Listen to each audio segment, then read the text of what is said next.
I'm Danny Trueblood, and this is my wife, Erin. The third week of October 2021 started out just like every other normal week for, a family of five. We were involved in school and involved in sports, and we were relatively new to the community. We were at the soccer fields where our kids play all the sports, and Braden, our youngest, who was 5 at the time, just came over to us, just like, what happens from time to time, and said he wasn't quite feeling super well.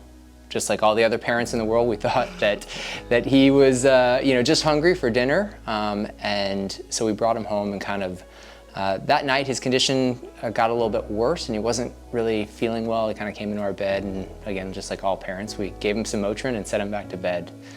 24 hours after that, we ended up, we had a son who couldn't walk anymore, and was starting to see some issues with his face and kind of a twinge in his eye, and he really was starting to be in a significant amount of pain. So we went up and we ended up at the Children's Hospital in Columbia. From that, it's kind of a little bit of a blur, but we had our first neurological scan that night, a CT scan, where it showed that Braden had developed a mass or a tumor potentially on the back of his brain, kind of in the cerebellum area, and they quickly admitted us from there. At that point, they didn't know if it was an infection, they didn't know if it was a tumor, they just could see that there was something there. So we had an MRI scheduled for the next day, and at that point they brought us out and said that they knew that it was not an infection, that it was a mass.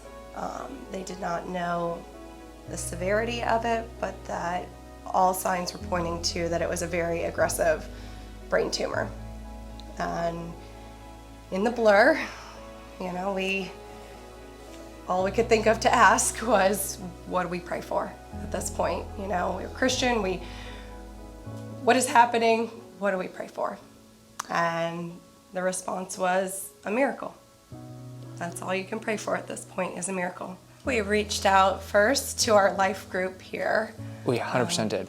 And they started pushing the word out. And being a military family, the tough part about being a military family is you move a lot.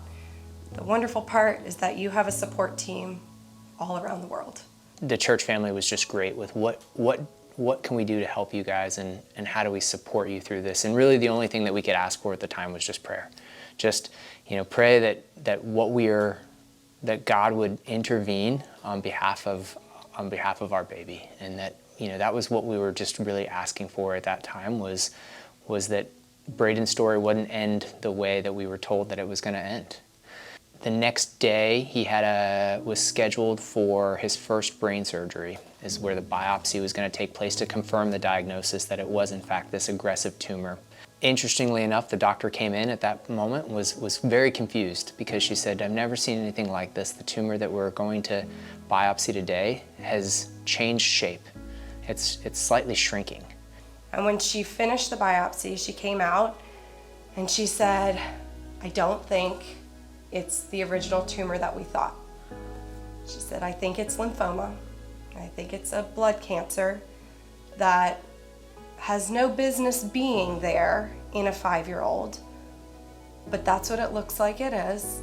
And it's a long road, but at least we can treat with chemo and radiation, and there's a possible treatment plan ahead." And we hugged her. We were so excited that we had a chance to fight. I think that was the biggest thing, was we were probably the only people in the world to hug a doctor after they told us our son had brain cancer. But we had gone from, we were never going to leave the hospital and Braden it was time to say goodbye, to we maybe were going to get a couple more years and we would have a chance to at least fight. So we were probably pretty odd as we stood in the waiting room there hugging this doctor that was telling us that our son had cancer in his brain. We had to wait until all the information came back from the biopsy, and every piece of information that came back was more positive. And it got to the point that about 2.5 weeks later, we got the call that said, "We don't see any cancer markers in this biopsy." And we were just shocked. They confirmed that it was not cancer, And this was a fluke that they can't explain why it happened, but that it was the way his body reacted and that he had a chance of it never happening again. I have such a different perspective on it now, in that I think that I give it to God. And thankfully at church, when we're having worship, the lights are down low, because that's usually when it hits me, that I know that I'm not in control and that He is, and that I know God has a story to tell in each of us. And I think that it's very easy to get caught up in your everyday life, and you're busy and you forget that. Braden's hospital bracelet is on my bathroom counter, and it reminds me every day that God's in control. It was the worst moments of our life, and God was there, and that He has a plan. We don't always know it, we don't always understand it, but He's there, and I'm thankful that He's in charge. It's been an opportunity for Braden in his classroom to talk about, the brain surgery that he's had and how God healed him. It's just an incredible way where we have been able to weave his story with ours, of just the soul impact of, you want to know how I know God is real? It's because I've seen it. But this is now, I get to see my baby boy every single day, and it just reminds me every day that I need to share that with someone else, that I need to tell that story, I need to share that miracle, that my God is powerful, and even in Sumter, South Carolina, He's still doing miracles.